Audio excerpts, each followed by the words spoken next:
नमस्कार, मैं हूं सैयद नईम और आप देख रहे हैं यूट्यूब चैनल ए होटेलियर्स डायरी। मिलेट्स पर बनाए गए इस स्पेशल एपिसोड के क्रम में द फूडी जायका की तरफ से एक बार फिर से आपका स्वागत है। और मैं बार बार आपको ये बताने की कोशिश कर रहा हूँ कि मिलेट्स जैसे सुपर फूड जो कहा जा रहा है वो आपके रीच में है और अभी तक बहुत सारे लोगों ने इसके बारे में जानना चाहा है, मुझे कमेंट्स भी करते हैं और मैं ये बार बार बताने की कोशिश कर रहा हूँ कि आखिर सुपर फूड इसे क्यों कहा जा रहा है, क्यों है ये सुपर फूड। और भारत ही नहीं, दुनिया के दूसरे देशों में भी इस पर बहुत चर्चाएं हो रही हैं। दूसरे देशों में इतना इसका प्रोडक्शन नहीं है, इसके बारे में लोग इतना जानते नहीं हैं, या जानते भी हैं तो वो इतना आसानी से पाते नहीं। लेकिन हमारे देश में पिछले कई वर्षों से मिलेट्स पर लोगों ने बहुत अध्ययन किया है और मिलेट्स की खेती भी बहुत पहले से हमारे देश में होती रही है। तो मिलेट्स की खेती होने की वजह से मिलेट्स भारत में बहुत प्रचलित भी है और जिसे हम हिंदी में मोटा अनाज कह सकते हैं। ये जो ग्रेन्स होते हैं जैसे गेहूं, आटा, चावल, इस तरह की चीज़ें हैं, ये वैसा ग्रेन नहीं है। ये एक सुपर फूड है जो बहुत सारे 8-10 तरह जो इसके नाम हैं, आपको मैं पहले बता चुका हूँ, अभी मैं आपको फिर इसको बताने जा रहा हूँ। ये नाम की वजह से ही ये काफ़ी फेमस हैं और गांव में, जो गांव के इलाके हैं जहां पर इसकी खेती की जाती है, वहां पर लोग खाते हैं। और यही वजह है कि आप देखिए कि गांव के लोग कम बीमार पड़ते हैं और शहरों में बीमारियां बहुत ज़्यादा हैं। तो चलिए वीडियो की तरफ चलते हैं और आपको दिखाता हूं कि आखिर सुपर फूड क्यों है ये। देखिए, ज्वार उपमा की बात हो या बाजरा खिचड़ी की बात हो या रागी के लड्डू की बात हो, बाजरे की चूरमा की बात हो और इस तरह के बहुत सारे डिशेज़ की बात हो, ये सारे डिशेज़ अब हमारे संसद भवन में मंत्रियों और सांसदों के लिए पहुंच चुके हैं और वहां की कैंटीन में उपलब्ध हैं। तो हमारी डाइट में भी रोज़ाना क्या होना चाहिए, देखिए जो नॉर्मल हम खाना खाते हैं, चावल दाल रोटी सब्जी, उसके अलावा हमारे कुछ और भी सुपर फूड हमारे खाने में, भोजन में होना बहुत ज़रूरी है।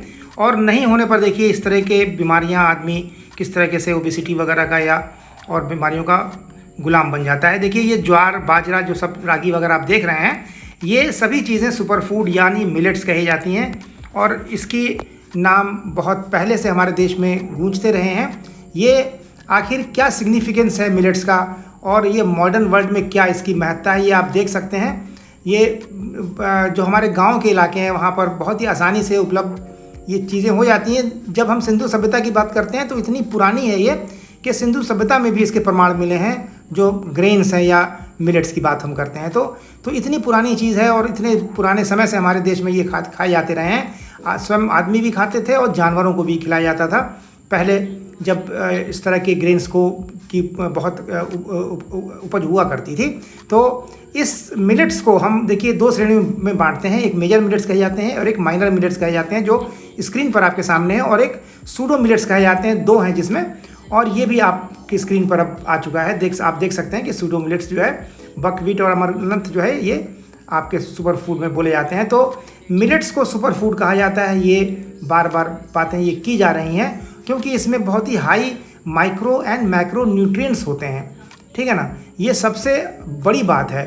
और विटामिन एंड मिनरल्स की इसमें भरमार होती है जो कि अन्य किसी खाने में इतनी होती नहीं है। ये फाइबर में रिच होते हैं, फाइबर बहुत होता है और इसमें जो ग्लाइसेमिक इंडेक्स है इसका वो बहुत ही कम होता है, लो ग्लाइसेमिक इंडेक्स होता है। यही वजह है कि डायबिटीज़ और दूसरे पदार्थों में कि दूसरे बहुत सारे ऐसी चीज़ें होती हैं जिसकी वजह से इसमें बीमारियां कम होती हैं। और हम देख सकते हैं स्क्रीन पर कि क्या क्या सामान, क्या क्या चीज़ें, क्या क्या मिनरल्स, विटामिन इसमें पाए जाते हैं।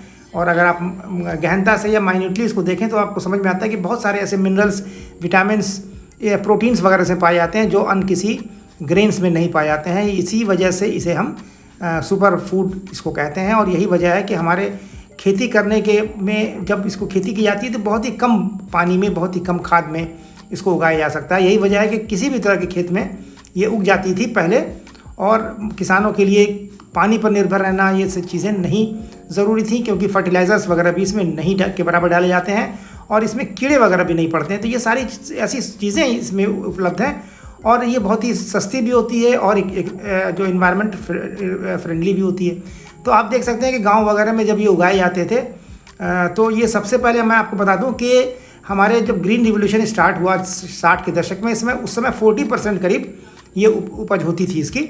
और लेकिन उसके बाद जब राइस और वीट की बारी आती है तो राइस तब से अब तक 2 गुना पैदावार हो चुकी है, और जब गेहूं की बात करते हैं तो 3 गुना पैदावार हो चुकी है। तो इस तरीके से बढ़ती चली जा रही है उनकी पैदावार।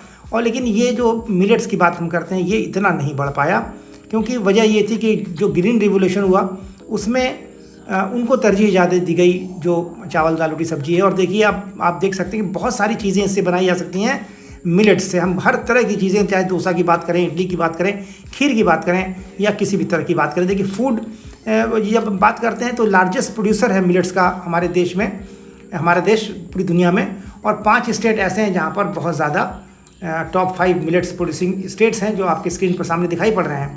तो इस तरीके से हम देखा जाए तो मिलेट्स को उगाना भी बहुत आसान है, इसको बचाना भी बहुत आसान है, और इसको इतना खर्च भी नहीं करना पड़ता है। और जैसा कि आपको मैंने पहले ही बताया कि संसद भवन के कैंटीन में भी अब मिलेट्स के फूड उपलब्ध करा दिए गए हैं, और यही वजह है कि वहाँ से भी इस तरह के प्रचार किए जाते हैं कि मिलेट्स खाया जाए। और 2023 को इंटरनेशनल मिलेट्स ईयर के रूप में डिक्लेयर भी किया गया। ये भारत सरकार ने अनुरोध किया था यूनो से कि इंटरनेशनल मिलेट्स ईयर के रूप में 2023 को मनाया जाए, और उनके अनुरोध के ऊपर ये मनाया भी जा रहा है। तो आपने मिलेट्स के ऊपर ये सारी चीज़ें देखी, और जैसे कि मैं पहले ही बताया था और अब भी बता रहा हूँ कि मिलेट्स से कुछ भी चीज़ें बनाई जा सकती हैं। रोटी बनाइए, आप सब्जी के साथ खाइए, और डोसा हो चाहे कोई भी चीज़ हो बना सकते हैं। तो चलिए, बहुत बहुत धन्यवाद आपका वीडियो को देखने के लिए।